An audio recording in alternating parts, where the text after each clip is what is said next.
The question of when the first writing systems came about is just as much philosophical as it is archaeological or historical.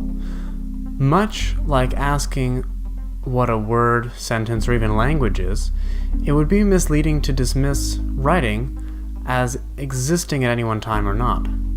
However, first a short history of writing is in order.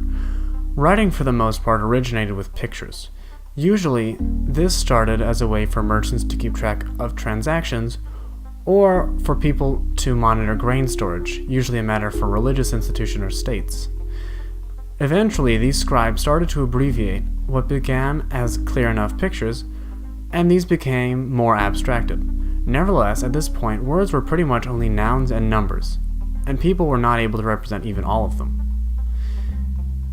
Other steps went on to make writing become more visually abstract, such as rotating letters 90 degrees to avoid smudging, writing right to left rather than up to down, as is typical for lists, as well as simplifying the images further for the sake of time. Many people would consider this the origin of writing, but consider that the only thing that these systems would be able to write was lists for food mostly. This hardly makes the system universal in its capacity in the way we think of writing today. The next step in this process was to add determiners in Sumerian writing. A determiner qualifies a noun, and examples include the, a, some, and any. While not every determiner could be represented, this was the first time that we see anything written completely abstracted.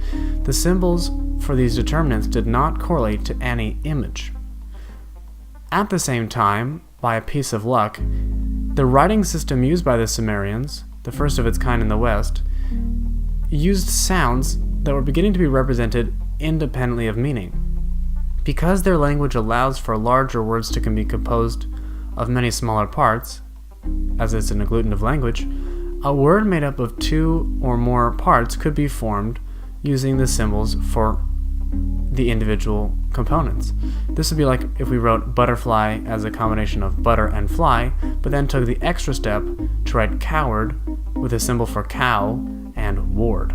If you think of your own, please write it in a comment.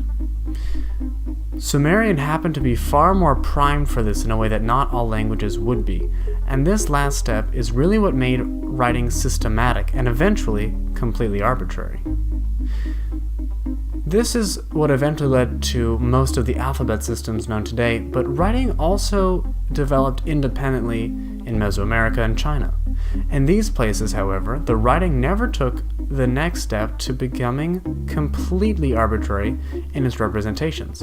In Chinese characters, for instance, however simplified they have become today, they are still clearly based in pictographic imagery rather than sound.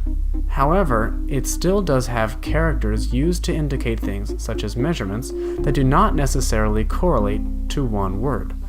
These are used systematically, and so while Chinese is much less arbitrary than any alphabet, syllabary, or abjad, the system is still somewhat arbitrary. Meanwhile, Mesoamerican tribes did develop writing that was originally wholly pictographic, later becoming syllabic, but at the same time, the Inca and Andean groups had another practice of recording, which really throws a wrench into this analysis of writing.